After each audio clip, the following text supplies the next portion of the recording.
April 14, 1943. Fleet Radio Unit Pacific, Pearl Harbor. The cryptographers.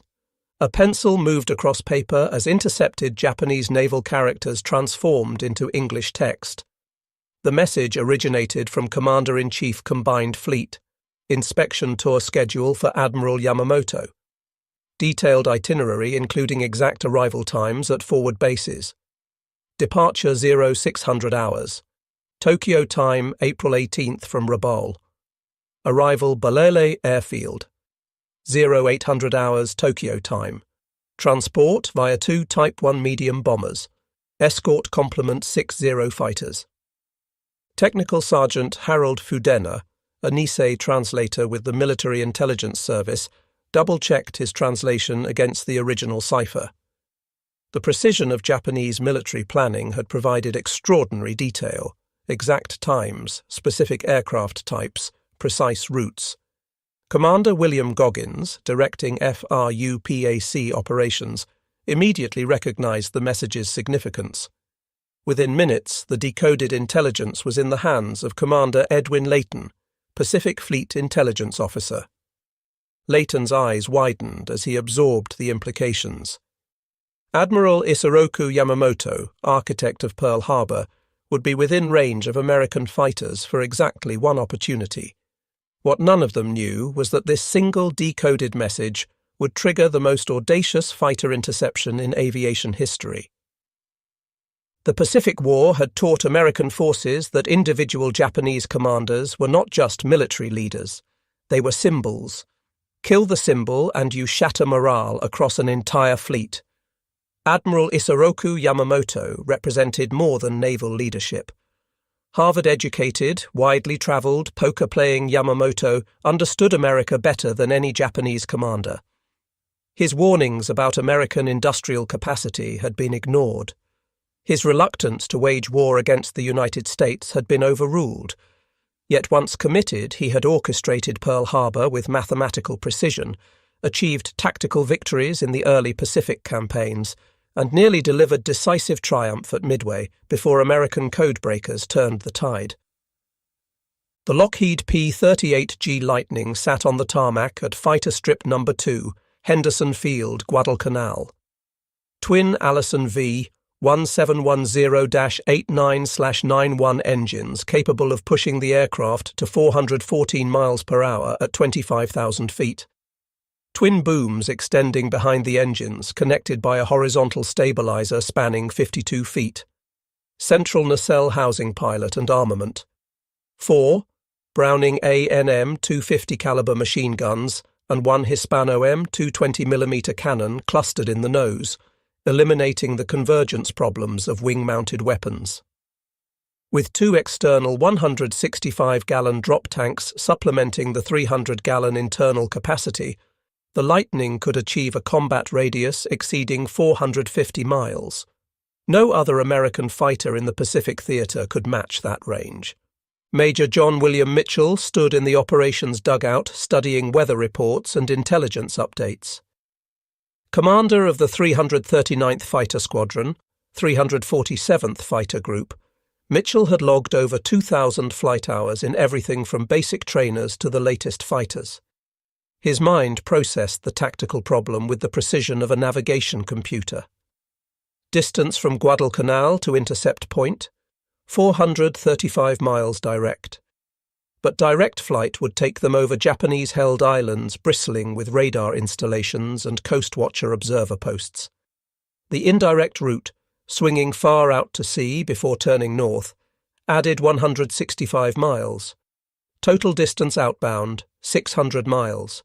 Return distance, 400 miles. 1,000 miles total, with fuel reserves for perhaps 7 minutes of combat at war emergency power. The mathematics were unforgiving. Standard P-38G internal fuel capacity, 300 gallons in main tanks, 60 gallons in reserve tanks. 2 165-gallon drop tanks added 330 gallons. Total fuel, 690 gallons maximum. Consumption at cruise settings, approximately 50 gallons per hour per engine at low altitude, increasing with altitude and power settings. Flying time available, just over 5 hours and 45 minutes under ideal conditions. Required flying time for the mission, 4 hours and 30 minutes minimum, assuming perfect navigation and no delays. The margin for error was essentially zero when accounting for combat manoeuvring and potential headwinds. Captain Thomas George Lanphier Jr. had studied the mission profile until every detail was burned into his memory.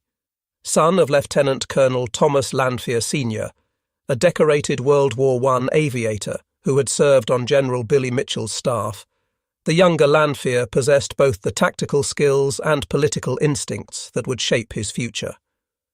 6 feet tall, broad-shouldered, with the confident bearing of a natural leader, he had already claimed 5 aerial victories, though some were disputed. His aggressive flying style and talent for self-promotion had earned him both admirers and detractors within the squadron. At 27 years old, Lanphier saw the Yamamoto mission as his ticket to fame and post-war political success. First Lieutenant Rex Theodore Barber represented a different archetype of American fighter pilot. Oregon farm boy from Culver, Oregon State College engineering student before enlisting in September 1940, Barber flew with mechanical precision and quiet competence. Where Lanphier sought glory, Barber sought efficiency.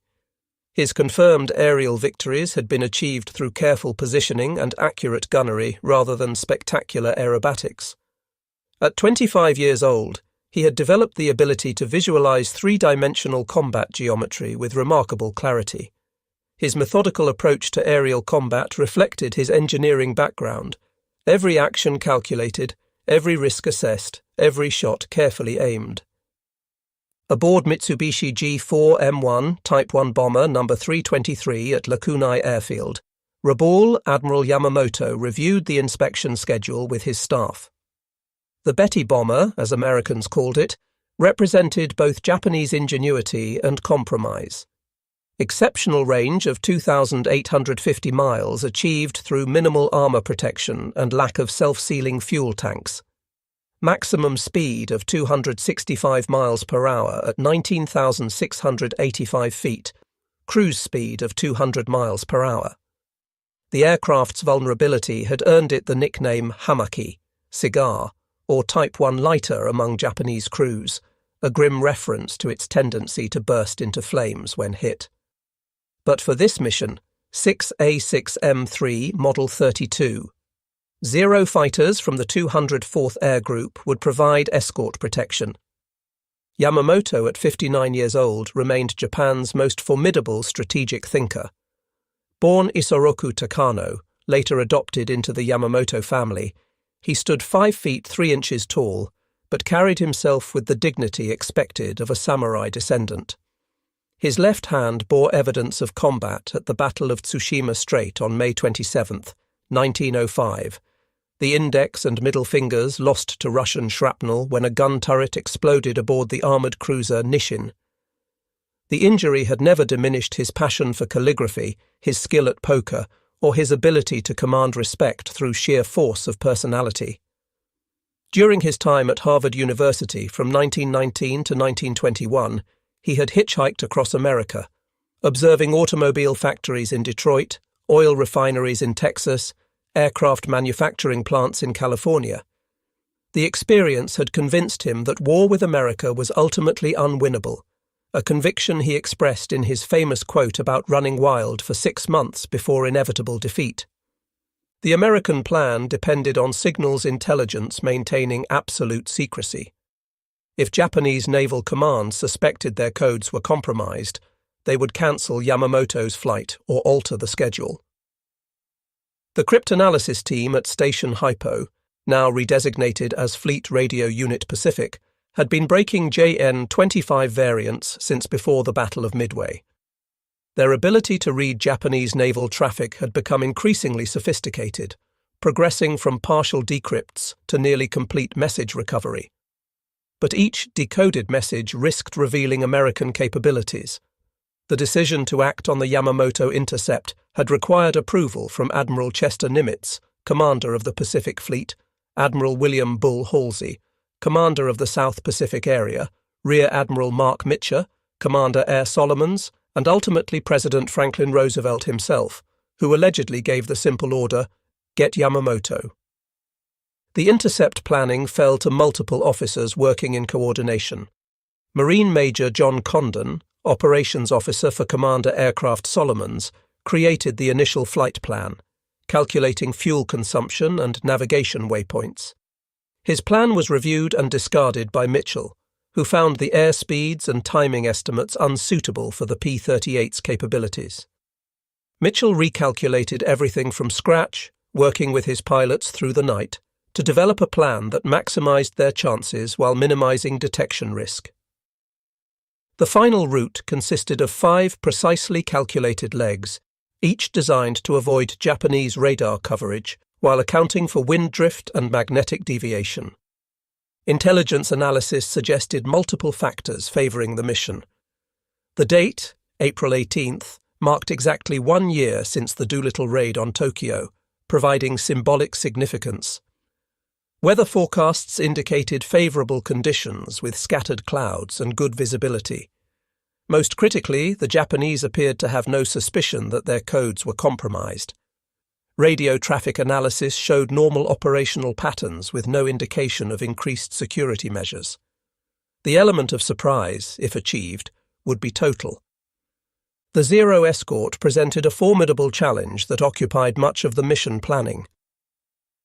The Mitsubishi A6M3 Model 320 possessed superior maneuverability to the P-38 at medium and low altitudes.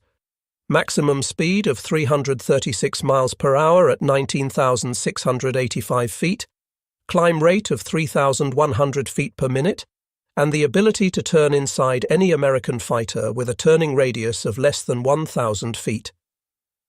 But the Zero achieved these capabilities through radical weight reduction, empty weight of only 3,980 pounds compared to the P-38's 12,780 pounds.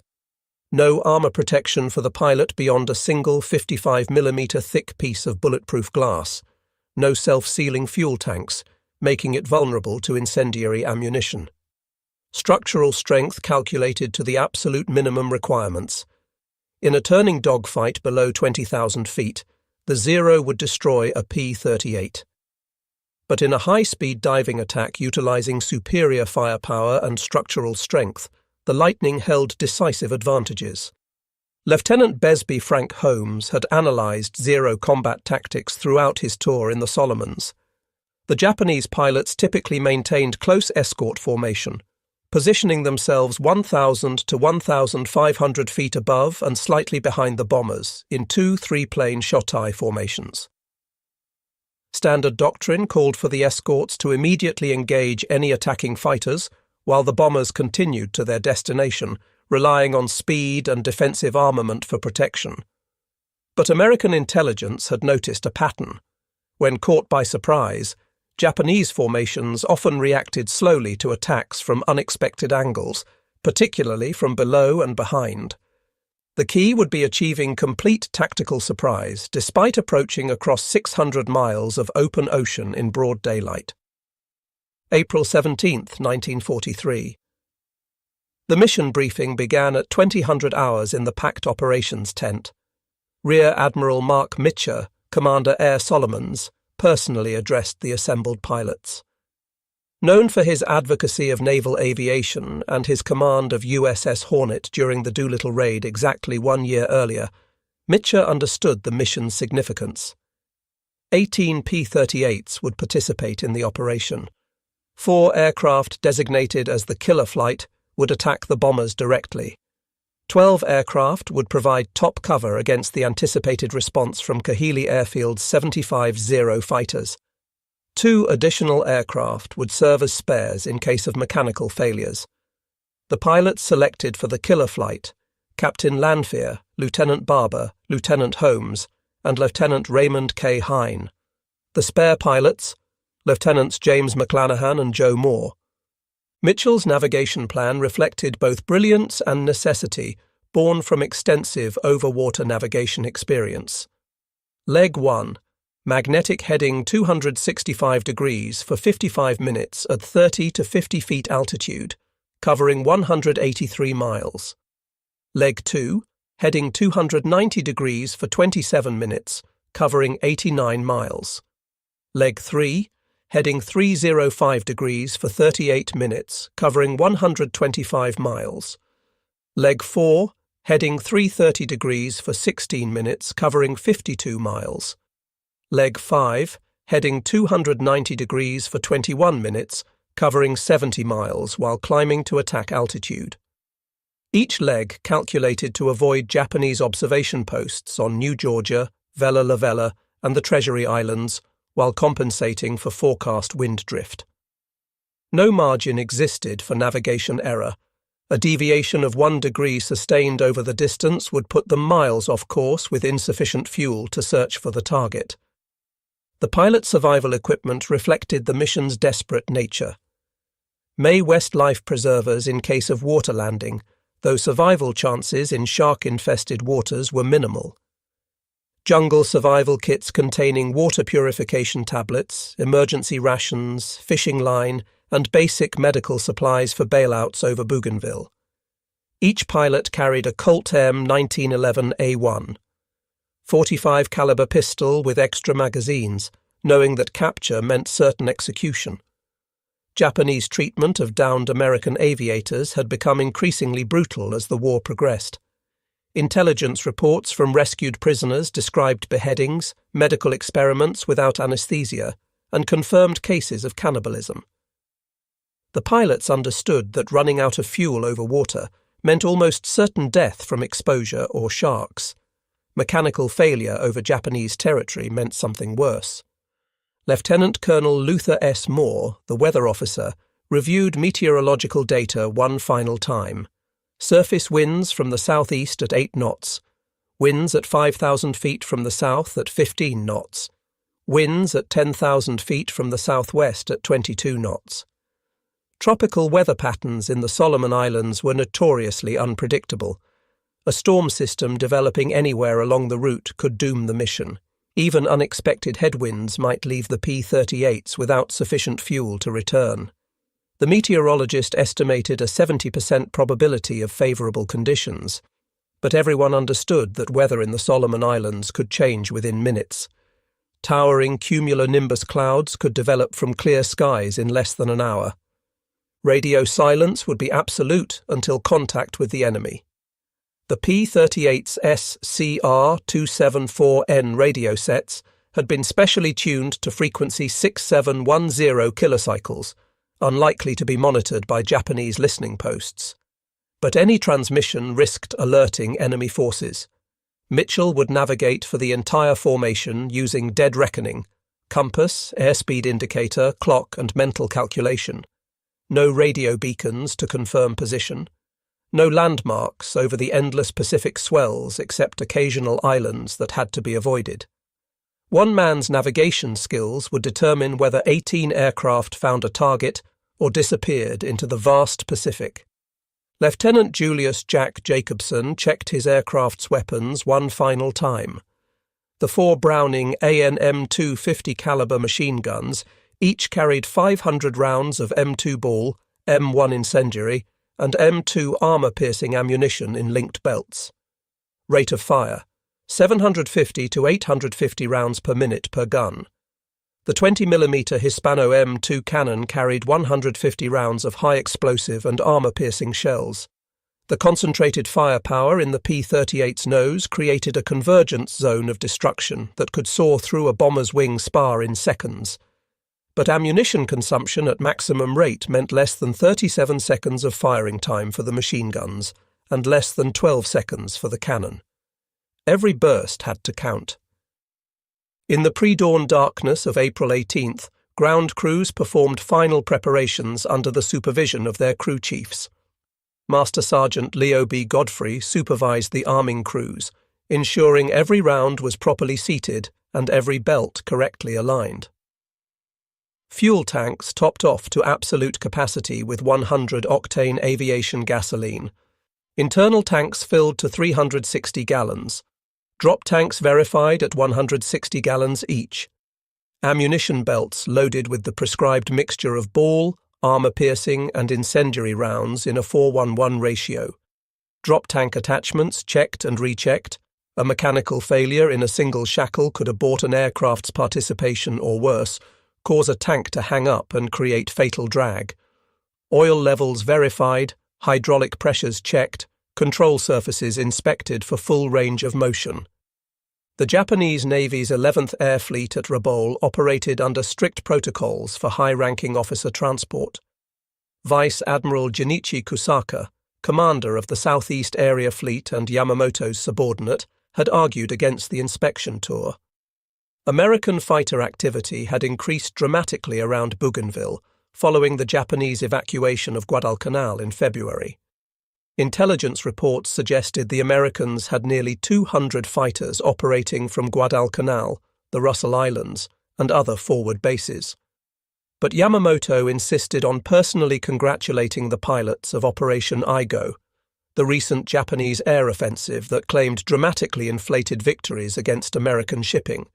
Reports of 1 cruiser, 2 destroyers, and 25 transports sunk when actual losses were 1 destroyer, 1 corvette, 1 tanker, and 2 cargo ships. Chief Petty Officer Hiroshi Hayashi supervised the preparation of Yamamoto's aircraft at Lakunai Airfield. Betty Bomber Tail No. 323 from the 705th Air Group had been selected for its excellent maintenance record and reliable engines. The aircraft had completed 47 combat missions without significant mechanical failure. Additional fuel tanks had been installed in the bomb bay to ensure adequate reserves. The Admiral's seat had been positioned on the left side behind the pilot, providing the best view for aerial observation. A special mounting had been installed for Yamamoto's personal katana sword, a family heirloom dating to the 16th century Momoyama period. The escort fighters came from the 204th Air Group, an elite unit with extensive combat experience over the Solomons. The 6 pilots selected averaged over 500 combat hours each. Among them was Petty Officer First Class Shoichi Sugita, who would later become one of Japan's leading aces with over 70 victories before his death in April 1945. Also flying escort was Petty Officer First Class Kenji Yanagiya, a 100-mission veteran who felt deeply honored to protect the combined fleet commander. They had faced American P-38s, P-39s, P-40s, and F-4F Wildcats in numerous engagements.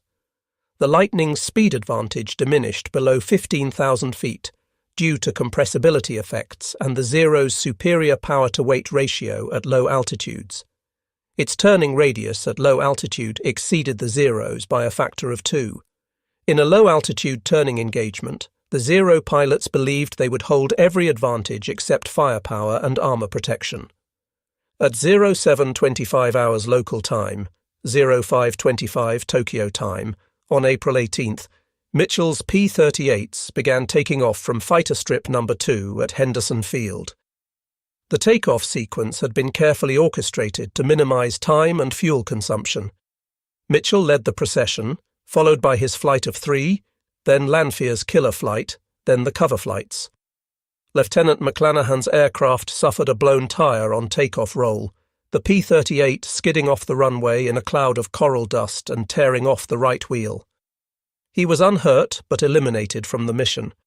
Lieutenant Joe Moore's fuel transfer pump failed during climb-out, preventing him from accessing his drop tank fuel, forcing him to return immediately. 16 P-38s continued the mission, 2 fewer than planned. The margin for error, already razor-thin, had diminished further. Mitchell led the formation at exactly 30 to 50 feet above the water to avoid Japanese radar detection. Salt spray coated the windscreens within minutes, requiring frequent clearing. The pilots flew in radio silence, maintaining position through visual reference alone. Each pilot fought his own battle against monotony and fatigue. 2 hours and 5 minutes of formation flying at extreme low altitude, constantly adjusting throttles to maintain position, scanning engine instruments while avoiding spatial disorientation. The Pacific swells rolled beneath them in endless succession, hypnotic in their regularity. Several pilots later reported fighting drowsiness, using various techniques from slapping their own faces to singing loudly to maintain alertness. The sun blazed through the plexiglass canopies, turning the cockpits into ovens despite the slipstream. Lieutenant Roger J. Ames, flying in the cover flight, monitored his fuel consumption with growing concern. The drag from his drop tanks exceeded calculations, possibly due to improper attachment angle or manufacturing variations. At current consumption rates, he would have perhaps 5 minutes of reserve fuel upon return. The mathematics were simple and terrifying. Burn too much fuel outbound and they wouldn't make it home. Conserve too much and they might lack the power for combat maneuvering. Each pilot made continuous micro-adjustments to propeller pitch and throttle settings, balancing mission requirements against survival probability. The Allison engines droned steadily, their synchronized sound becoming almost hypnotic over the hours. At 0600 hours Tokyo time, 0800 local, Yamamoto's two-bomber formation departed Rabaul exactly on schedule. The Admiral wore his dress white uniform with full decorations, including the Order of the Chrysanthemum and the Order of the Golden Kite, intending to impress the forward area troops with Imperial Navy prestige. His mood was reportedly somber. Several staff officers later testified that he seemed to have premonitions about the flight. Vice Admiral Matome Ugaki, Yamamoto's chief of staff and close friend, occupied Betty Bomber No. 326 along with several staff officers. The formation climbed to 6,500 feet, the escorts taking position in 2 3-plane flights. Visibility was excellent, with scattered cumulus clouds at 4,000 to 5,000 feet providing occasional concealment. Warrant Officer Kenji Yanagiya, flying escort in Zero-Tail No. 3081, scanned the sky in prescribed patterns drilled into him through years of training. 3 years of combat had developed his instincts to near supernatural levels. He could identify aircraft types at distances where other pilots saw only specks. His peripheral vision could detect the slightest movement against cloud backgrounds. Yet on this morning, his attention focused primarily on maintaining precise formation position. The flight from Rabaul to Balale had been completed dozens of times without incident. American fighters had never penetrated this far north in strength. The greatest danger seemed to be operational accidents rather than enemy action. At 0934 hours local time, Mitchell's formation reached the final navigation turn point precisely on schedule. They had been airborne for 2 hours and 9 minutes, flying entirely by dead reckoning over trackless ocean. Mitchell checked his specially synchronized Elgin watch against his calculated position. If his navigation was correct, they should turn northwest now for the intercept. If he had made any error in wind calculation or compass heading, they would miss the target entirely. He waggled his wings, signalling the turn, and 16 P-38s banked in unison toward Bougainville. The timing was extraordinary. They were exactly 1 minute ahead of the planned intercept time, having covered 410 miles of open ocean navigation with only compass, clock, and airspeed indicator. Lieutenant Douglas S. Canning, flying as Mitchell's wingman in the No. 2 position, was the first to spot the target. "Bogies, 11 o'clock high," he called at 0934, breaking radio silence for the first time. The range was approximately 5 miles, altitude differential 6,000 feet. 8 aircraft in perfect formation, exactly where they were supposed to be. Mitchell felt a surge of adrenaline mixed with amazement. They had found the proverbial needle in the Pacific haystack. 2 Betty bombers in echelon formation and 6 Zero fighters in 2 flights of 3, completely unaware of the 16 P-38s climbing toward them from below and behind. Mitchell immediately ordered the drop tanks jettisoned. "Skin them, tanks! All flights, let's get them!" 16 165-gallon tanks tumbled toward the ocean as the P-38s shed their drag-inducing burden. Engines were pushed to war emergency power, delivering 1,475 horsepower per engine. The Lightnings accelerated through 300 miles per hour. climbing at maximum sustainable rate of 2,800 feet per minute. The killer flight would execute the attack while Mitchell led the cover flight higher to intercept any fighters from Kahili. Captain Lanfear saw the escort Zeros begin to react. They had spotted the approaching P-38s and were dropping their own belly tanks, peeling off to engage. Standard Zero doctrine: protect the bombers by intercepting the attackers. Lanfear made an instant tactical decision that would later generate decades of controversy. Instead of continuing toward the bombers with Barber, he turned to engage the diving Zeros head-on. His reasoning, as he would later claim, eliminate the escort threat to allow Barber a clear attack run. His critics would argue he was glory hunting, seeking easier fighter kills over the primary target. Lieutenant Barber maintained his course toward the bombers, now diving desperately toward the jungle canopy. The lead Betty had nosed over into a steep dive, the pilot attempting to reach treetop level where the P-38's speed advantage would be minimized and the jungle would provide cover. Barber pushed his Lightning into a 45-degree dive, airspeed indicator climbing past 400 miles per hour. The distance closed rapidly. 2,000 yards, 1,500, 1,000. At 500 yards, Barber opened fire with all weapons. 4 streams of 50 caliber bullets and 20mm cannon shells converged on the bomber's right engine and wing root. The effect was instantaneous and catastrophic. The Betty's right engine exploded in orange flames, the wing spar severed by concentrated fire. The bomber rolled violently to the left, completely out of control. Barber pulled up hard to avoid collision, his P-38 groaning under the G-forces, glimpsing the Betty's fuselage disappearing into the jungle canopy trailing fire and debris. A black column of smoke marked the impact point. One bomber down, but which one carried Yamamoto? Barber had no way to know as he searched for the second bomber. Holmes and Hine had followed Barber initially, but became separated in the violent manoeuvring. Holmes spotted the second Betty low over the water, racing south along the Bougainville coastline at maximum speed.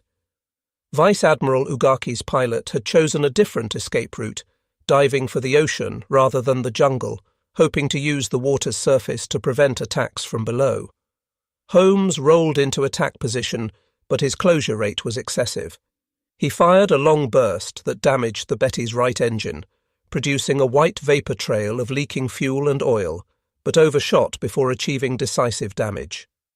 Barber acquired the second bomber after Holmes's pass.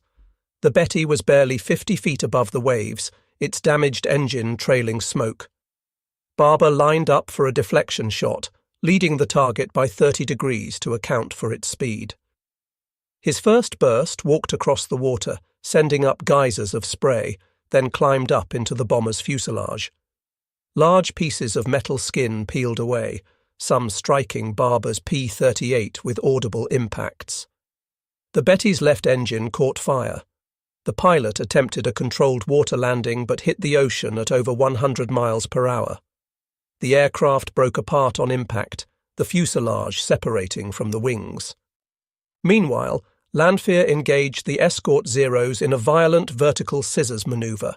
His P-38's superior speed allowed him to maintain energy, while the lighter Zeros relied on their turning ability. Lanfear claimed to have shot down one Zero during this engagement, describing how he rolled inverted and fired into its wing roots, causing it to explode. However, Japanese records show no escort fighters were lost. The remaining Zeros, led by Warrant Officer Yanagiya, focused on driving off the American fighters rather than pursuing decisive engagement. Their primary mission, protecting the bombers, had already failed catastrophically. The top cover flight, led by Mitchell, watched for fighters from Kahili Airfield, located just 20 miles from the intercept point. The expected swarm of 75 Zeros never materialized. Either surprise was complete, or the Japanese fighters were committed elsewhere. Mitchell maintained altitude advantage at 18,000 feet, ready to dive on any climbing interceptors. Below him, the killer flight completed their attacks and turned for home. The entire engagement had lasted less than 10 minutes. Time over target, perhaps 3 minutes of actual combat.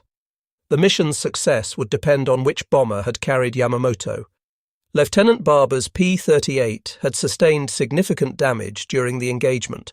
His aircraft bore 104 bullet holes from return fire by the bomber's 7.7mm Type 92 defensive machine guns and possibly from Zero fighters. Hydraulic fluid leaked from punctured lines, leaving reddish streaks along the fuselage. One engine ran rough, possibly from debris ingestion or battle damage. But both Allison engines continued to function, and the Lightning remained controllable.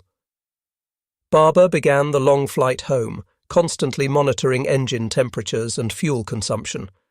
Every unusual vibration might signal impending engine failure over 400 miles of hostile ocean. The return flight tested every pilot's endurance and skill. Fuel reserves were critically low for several aircraft. Lieutenant Holmes experienced engine problems that forced him to reduce power, falling behind the formation. Radio discipline was partially maintained despite the temptation to coordinate or call for help. Each pilot was alone with his calculations, estimating whether remaining fuel would carry him home. The mathematics of survival played out in 16 cockpits simultaneously. As they approached the Russell Islands, approximately 200 miles from home, several pilots faced critical decisions. Lieutenant Hines' fuel gauges showed dangerously low levels. Rather than risk ditching at sea, he could attempt landing at the emergency strip on Banneker Island. But Japanese submarines had been reported in the area, and rescue was uncertain. He chose to continue, trusting his calculations and the reliability of the Allison engines. Mitchell's navigation on the return leg proved equally precise. The scattered P-38s gradually reformed as they approached Guadalcanal. At 12:30 hours local time, Fighter Strip 2 appeared ahead exactly where expected. Several aircraft were operating on fumes. Holmes landed with both engines sputtering, his fuel tanks essentially dry. Others landed with less than 10 gallons remaining, perhaps 3 minutes of flight time. The margin between triumph and disaster had been measured in gallons of gasoline. As the pilots shut down their engines, ground crews immediately swarmed the aircraft, counting bullet holes and assessing damage. The immediate question on everyone's mind: had they succeeded? Which bomber carried Yamamoto? The pilots could only report 2 bombers destroyed, but target identification had been impossible during the fierce combat. Intelligence officers would have to wait for Japanese reaction to determine the mission's true outcome. The wait would prove agonizing. That evening, as tropical darkness fell over Guadalcanal, the pilots gathered in the Officers' Club, a ramshackle structure of salvaged lumber and captured Japanese materials. Captain Lanfear, ever conscious of publicity, immediately began promoting his version of events.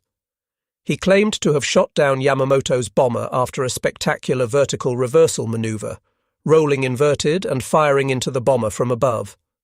His account would have required him to be in 2 places simultaneously, engaging Zeros while also attacking bombers. Lieutenant Barber quietly disputed this version, describing his straightforward stern attack on the lead bomber. Japanese search parties found Admiral Yamamoto's crashed bomber the following day, April 19th. The wreckage was scattered through dense jungle approximately 4 miles inland from Moila Point, near the village of Aku on Bougainville. The search was led by Lieutenant Commander Tabuchi Shigeru of the 26th Air Flotilla. Yamamoto's body was discovered thrown clear of the main wreckage but still strapped in his aircraft seat. He maintained a dignified posture even in death, his white-gloved hand still clutching his ceremonial sword. Medical examination by Dr. Tanaka revealed 2 gunshot wounds. 1 bullet had entered below his left shoulder blade, exiting above his right eye. Another had struck his jaw. Death had been instantaneous, probably during Barber's initial firing pass. The psychological impact on the Japanese Navy was devastating beyond calculation. Yamamoto was not merely a fleet commander, but the embodiment of Japanese naval tradition and strategic thinking. His understanding of combined fleet operations was unmatched. His ability to inspire loyalty among subordinates was legendary. His realistic assessment of American capabilities had provided the only check on Japanese strategic overreach. Captain Yasuji Watanabe, one of Yamamoto's staff officers who survived the second bomber's crash with severe injuries, later described the Admiral's death as the void that could never be filled. Watanabe had been playing shogi with Yamamoto just the night before, and the Admiral had seemed unusually fatalistic. Japanese naval intelligence immediately suspected the Americans had broken their codes. The precision of the intercept, arriving at exactly the right place and time after a 600-mile flight, seemed impossible through coincidence. The timing, exactly 1 year after the Doolittle raid, suggested deliberate planning, but acknowledging code compromise would require admitting a catastrophic intelligence failure that could affect ongoing operations. Instead, Japanese authorities claimed Yamamoto had died while directing forward operations, maintaining the fiction that his death occurred during routine combat rather than targeted assassination. The American reaction was initially subdued due to security concerns. If the Japanese confirmed that codes were compromised, the intelligence advantage that had proved decisive at Midway and enabled the Yamamoto mission would be lost. President Roosevelt received the news with grim satisfaction, but ordered absolute secrecy. Admiral Nimitz worried that publicity might reveal American code-breaking capabilities. For over a month, the American public remained unaware that Yamamoto was dead, let alone that American fighters had killed him. The controversy over who shot down Yamamoto began immediately upon landing and would poison relationships for decades. Captain Lanfear, ever conscious of publicity value, aggressively promoted his claim. His account, which evolved and became more elaborate over time, described performing an extreme vertical reversal, rolling inverted, and firing into the bomber's wing route from above. This version of events would have required Lanfear to violate the laws of physics, being in two places simultaneously, while performing maneuvers that exceeded the P-38's capabilities. Lieutenant Barber's account was more modest and consistent with physical evidence. He described a straightforward stern chase and attack on the lead bomber, followed by a separate attack on the second bomber. Japanese witnesses, including Zero pilot Yanagiya interviewed after the war, confirmed seeing only one P-38 attack the lead bomber, approaching from behind and below, exactly as Barber described. The angle of bullet impacts on Yamamoto's body, entering from below and behind, matched Barber's attack geometry perfectly. The distribution of bullet holes in the wreckage was consistent with fire from behind and below, not from above. The dispute would continue for decades, poisoning relationships among the mission participants. In October 1943, an issue of Time magazine featured an article about the mission and mentioned Lanfear by name, nearly compromising operational security. The Air Force officially credited both Lanfear and Barber with half a kill each in 1991, a political compromise that satisfied no one. In 2003, after extensive analysis of Japanese records, crash site evidence, and witness testimony, historians concluded that Barber alone was responsible for shooting down Yamamoto. Major Mitchell, who had led the mission with extraordinary skill, received the Navy Cross rather than the Medal of Honor originally recommended. The security breach caused by premature publicity had angered Navy leadership. Every pilot on the mission received the Navy Cross, recognition of the operation's exceptional danger and importance. But Mitchell's extraordinary navigation, finding a moving target after 600 miles of dead reckoning, deserved greater recognition than inter-service politics allowed. The technical lessons from Operation Vengeance influenced American fighter development throughout the war. The P-38's unique combination of range, firepower, and speed had proved decisive. No other American fighter could have executed this mission. The Lightning's twin-engine reliability had brought damaged aircraft home when single-engine fighters would have been lost. The concentrated nose armament had achieved instant, devastating effects that wing-mounted guns could never match. These lessons would influence the development of long-range escort fighters like the P-51D Mustang. Japanese naval aviation never recovered from Yamamoto's loss. His successor, Admiral Minachi Koga, lacked Yamamoto's strategic vision and charismatic leadership. Koga would die in a plane crash less than a year later, in March 1944, another blow to Japanese naval leadership. The Japanese Navy's subsequent operations reflected increasingly desperate tactics rather than coherent strategy. The decisive battle Yamamoto had sought to orchestrate, a single engagement to destroy American carrier forces, would never materialize. Instead, Japanese naval aviation died through attrition in the Marianas Turkey Shoot and the Battle of Leyte Gulf. The psychological impact extended beyond military implications. Yamamoto had been portrayed in Japanese propaganda as invincible, the supreme naval strategist who would lead Japan to inevitable victory. His death shattered this mythology. If Yamamoto could be hunted down and killed, what did that say about Japan's prospects? Morale throughout the Japanese military began a decline that would accelerate with each subsequent defeat. The victory disease that had infected Japanese strategic thinking after early successes gave way to desperate fatalism. American code-breaking capabilities continued to provide decisive advantages throughout the Pacific War. The Japanese never fully acknowledged that their codes were compromised, making only incremental improvements rather than wholesale changes.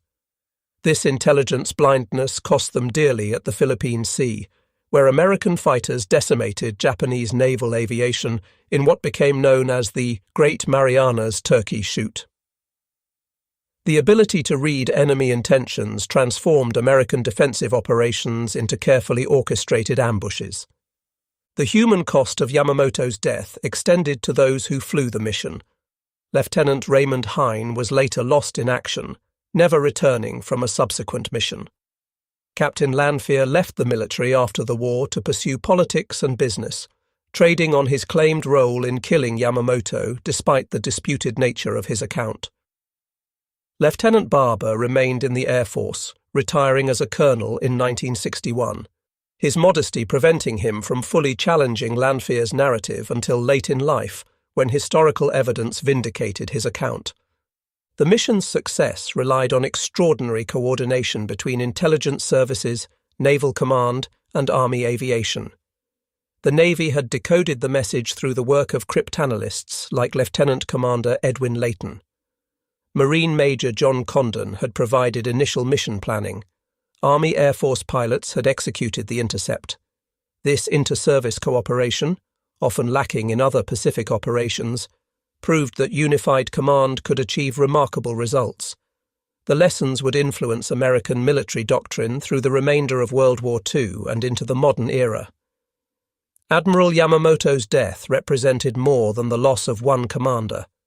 His unique understanding of American capabilities had provided Japan's only realistic strategic vision.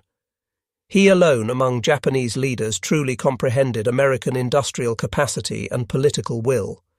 His famous quote, "I can run wild for 6 months, maybe a year, but after that I have no confidence," reflected his understanding that Japan could not win a prolonged war. His replacement by commanders who believed in spiritual superiority over material reality accelerated Japan's defeat. The timing of Yamamoto's death, April 18, 1943, held special significance. Exactly 1 year after the Doolittle raid on Tokyo, American fighters had struck at the heart of Japanese military leadership. The symbolism was intentional and powerful. America could reach out across vast distances to strike specific targets with surgical precision. No Japanese commander was safe. The hunters had become the hunted. The psychological impact rippled through Japanese military leadership, creating hesitation and uncertainty in strategic planning.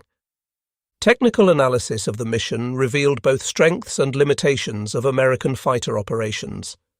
The P-38's range had been pushed to absolute limits. Several aircraft returned with essentially dry tanks. Had Yamamoto's flight been delayed by 30 minutes, the American fighters might have exhausted their fuel searching for the target. The margin between success and catastrophe had been measured in gallons of gasoline and minutes of flight time. This razor-thin margin highlighted the need for even longer-range fighters and better fuel management systems. The role of weather in the mission's success cannot be overstated. Clear visibility at the intercept point had allowed visual acquisition at maximum range. Scattered cloud cover along the return route had provided concealment from potential Japanese interceptors. A tropical storm anywhere along the route would have forced mission cancellation. The weather gods, as pilots often said, had chosen sides on April 18, 1943. Even a slight wind shift could have doomed the mission. Japanese efforts to conceal Yamamoto's death revealed the magnitude of the loss. For over a month, Japanese propaganda continued to issue statements in Yamamoto's name. His death was finally announced on May 21, 1943, described as occurring while engaging the enemy in the front line. A state funeral on June 5th saw hundreds of thousands of mourners line Tokyo streets. Emperor Hirohito himself attended, an unprecedented honor that reflected Yamamoto's unique status. Part of his ashes were interred at Tama Cemetery in Tokyo, the remainder at his family temple in Nagaoka. The American pilots who flew the mission struggled with conflicting emotions. They had succeeded in killing a respected adversary, a man who many acknowledged as a military genius. Yamamoto had opposed war with America, understanding its futility better than those who ordered him to plan it. Yet he had orchestrated Pearl Harbor, making him a legitimate target for retribution. The moral complexity of targeted assassination, even in wartime, troubled some participants for decades afterward. Intelligence officer Edwin Layton, who had urged the mission's approval, later reflected on Yamamoto's death with mixed feelings. He had known Yamamoto personally from pre-war diplomatic functions in the 1930s. He understood that Yamamoto's strategic vision, while dangerous to America, was grounded in realistic assessment rather than militaristic fantasy. Yet Layton also knew that Yamamoto's death would save American lives by disrupting Japanese naval planning. War demanded such terrible choices. The mission demonstrated American technological superiority in multiple dimensions. Code breaking provided the intelligence. Long-range fighters provided the weapon. Precise navigation provided the delivery system. But technology alone had not guaranteed success. The human factors, Mitchell's navigation skills, Barber's marksmanship, the maintenance crew's dedication, had transformed technical capability into operational success. The synthesis of human skill and mechanical precision would characterize American military superiority throughout the Pacific War. Post-war analysis revealed how close the mission had come to failure at multiple points. If Lieutenant Canning had not spotted the Japanese formation when he did, the P-38s might have overflown the target. If Barber had not maintained pursuit of the diving bomber, Yamamoto might have escaped into the jungle. If Holmes had not damaged the second bomber, allowing Barber to complete its destruction, witnesses might have survived to warn of American code-breaking capabilities. Each link in the chain had held, but barely. Squadron records revealed the mission's narrow margins in stark detail.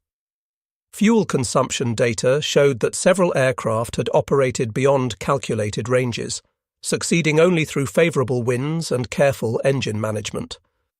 Ammunition expenditure reports indicated that Barber had fired approximately 70% of his available rounds during his 2 attack runs. Maintenance logs documented extensive damage to multiple aircraft, testament to the intensity of Japanese defensive fire during those brief combat moments. The strategic implications of Yamamoto's death extended beyond immediate military effects. His absence removed the one Japanese leader who might have negotiated reasonable peace terms as the war turned against Japan. Yamamoto understood that Japan could not win a prolonged war against American industrial might. His successors, lacking his perspective and influence, pursued increasingly desperate strategies that prolonged the war and increased casualties on both sides. The kamikaze tactics that emerged later in the war reflected the strategic bankruptcy that followed Yamamoto's death. Weather records for April 18, 1943, confirmed the exceptional conditions that had enabled mission success. Visibility exceeded 10 miles throughout most of the route. Cloud cover remained scattered rather than solid. Wind speeds and directions closely matched forecast values. Such favourable conditions occurred perhaps 1 day in 10 during the Solomon Islands' typical weather patterns. The mission had launched during a brief window of opportunity that might not have recurred for weeks. The intelligence success that enabled Operation Vengeance relied on hundreds of cryptanalysts, translators and analysts working in absolute secrecy at Station Hypo and other facilities. Their contribution to victory often went unrecognized, overshadowed by more visible combat operations. Yet without their patient, meticulous work, the Yamamoto mission would have been impossible. The codebreakers had provided the sword, the pilots had merely wielded it.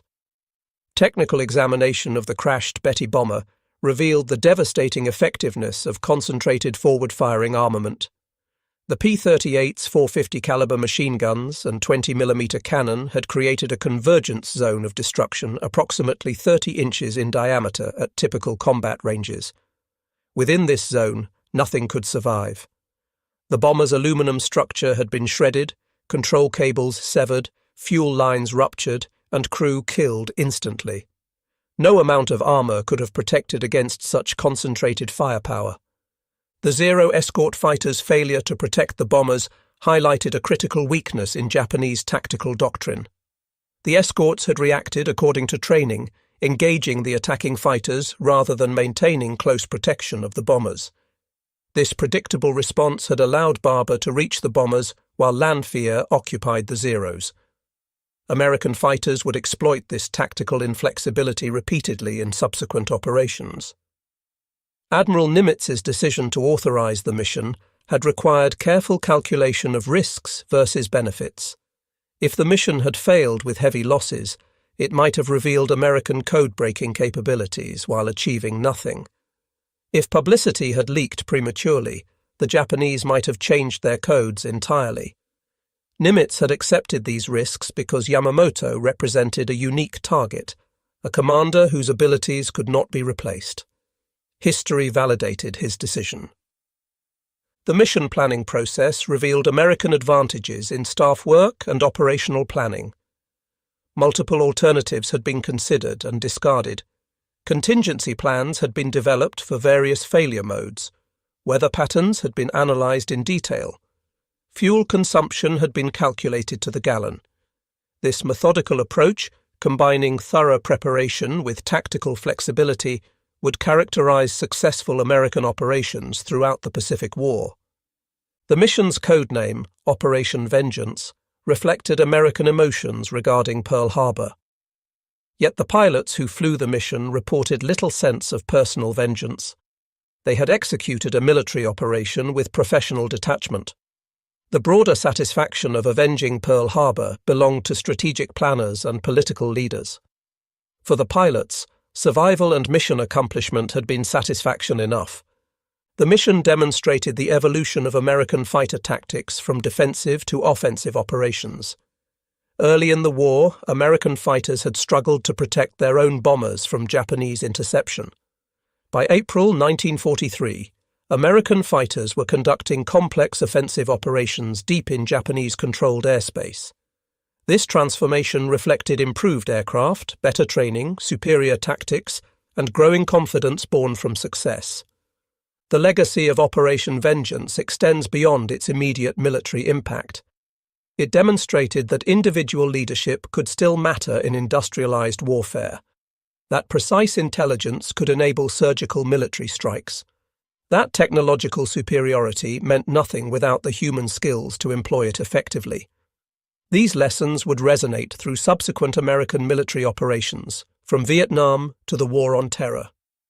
In the final analysis, Operation Vengeance represented American warfare at its most effective.